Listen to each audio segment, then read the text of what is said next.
Problem پتہ کیا ہے، جیسے مرد جاتے ہیں نا تو صرف مرد جاتے ہیں جی، جب خاتون جاتی ہے تو نسلیں جاتی ہیں، نسلیں جاتی ہیں، اور آپ کی نیکی جو ہے وہ اگلی نسل تک منتقل ہوتی ہے۔ جی جب خاتون جاتی تو وہ بچے کو لے کے جاتی ہے، جیسے آج ہماری پروگرام میں ایک بچہ بھی شامل تھا تو کسی طور پر بھی الگ ہونے کے لیے تیار نہیں تھا ماں سے، تو بچوں نے تو ماں کے ساتھ نتھی ہو گئے مسجد چلے جانا ہے، چلے جانا ہے، اور جب وہ مسجد جائے گا تو اس کا اللہ سبحانہ تعالیٰ کے ساتھ ایک ریلیشن شپ بلٹ ہوگا نا، تو آپ کا بچہ پھر گمراہ نہیں ہو سکتا۔ نہیں ہو سکتا۔ تو آپ نے اپنی عورت کو بھی محروم کیا، اپنی نسلوں کو بھی محروم کیا۔ آپ دیکھیں لبرٹی میں منی مارکیٹ کے ساتھ کی مسجد ہے، آپ صبح کی نماز میں دیکھیں سوائے گارڈز کے کوئی نہیں ہوتا، معذرت کے ساتھ، اتنی بڑی مسجد اور بڑی بڑی مساجد ہیں اور خالی پڑی ہیں، اور تو اس کو چونکہ ہم خالی ایک رکھنے دینی کا پلیٹ سبب فارم پہ بیٹھے ہیں، اس لیے مجھے لگتا ہے کہ مساجد کے رول کے اوپر بات ہونی چاہیے۔ یہ ہمارے کمیونٹی سینٹرز تھے، یہ ہمارے ہبس تھے، اور ہم اور ساری جو اس کی آرائش پہ بات کر لیتے ہیں۔ جیسے پچھلے دنوں ایک صاحب سے ملاقات ہوئی تو میں اس دن سے بہت زیادہ سوچتی ہوں کہ سب یہ سمجھتے ہیں کہ جو تاجر برادری ہے، جو تاجر حضرات ہیں، ان کا کام یہ ہے کہ بڑی بڑی مساجد بنا کے دے دینا، ان کی تزئین کے لیے کام کر لینا، اس کو خوبصورت کر دینا۔ اور وہ ایک صاحب کے الفاظ آپ کو بھی یاد ہیں، انہوں نے کہا کہ ہمیں ایسا لگتا ہے کہ دیندار طبقہ ہمیں کہتا ہے کہ یہ ہم نے آپ کو جنت کا ٹکٹ کاٹ کے دے دیا ہے، بس آپ جائیں، آپ سوسائٹی میں جو مرضی کریں، یہ کام ہمیں کرنے دیں۔ جب ہم نے یہ کام اپنے ذمے لیا تو ہم نے کتنا رول پلے کیا کہ ہم نے اس کمیونٹی ہب سینٹر کو، جہاں سے پوری کمیونٹی کے دکھ سکھ شیئر ہونے تھے، جہاں سے پرسنالٹیز گروم ہونی تھی، ڈیولپ ہونی تھی، اس کے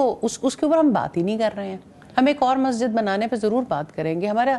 ہم عام ہوں یا ہمارے سارے دینی طبقے ہوں، لیکن اس مساجد جو ہزاروں اور لاکھوں کی تعداد میں موجود ہیں، ان کے رول کے اوپر جو ہے وہ اصل میں نا ایک اور بات بھی ہے، ہمارے یہاں تاریخی طور پر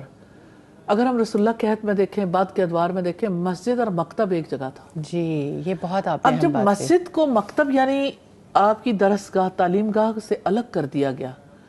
تو ظاہر ہے کہ علم اور عبادت کا تعلق کاٹ دیا نا، تو جہاں علم نہیں ہوگا تو عبادت کیسے ہوگی؟ تو عبادت کا رشتہ تو کاٹ کے رکھ دیا۔ نمبر ایک تو یہ بات ہے۔ پھر یہ کہ آپ کا لمیٹڈ کانسیپٹ ہے مساجد کے بارے میں کہ وہاں پر یعنی نماز کی ادائیگی کے علاوہ باقی اوقات میں مسجد بند رہے گی۔ جی ٹھیک ہے، اب آپ یہ دیکھیے کہ کسی نے ہم سے کہا کہ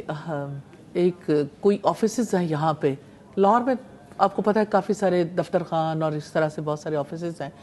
اور ایک کمپنی کے بھی آفس میں کافی بڑی تعداد ہوتی ہے۔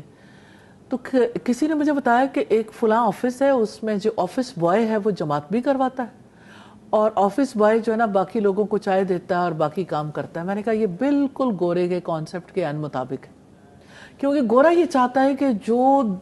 نماز کی جماعت وہ کروائے جو سب سے زیادہ پسا ہوا ہے، جس پر سب چڑھائی کر سکیں۔ اصل بات یہ ہے، اب آپ دیکھیں کہ آپ نے اس کو جو مقام دیا ہے وہ اسی طرح کا رول پلے کر سکے گا نا۔ مسجد کیسے رول پلے کرے گی جب تک آپ امام مسجد کو اس لیول تک نہیں لاتے، اور امام مسجد کی تعلیم کے لیے، اس کو ایجوکیٹ کرنے کے لیے کام نہیں کرتے۔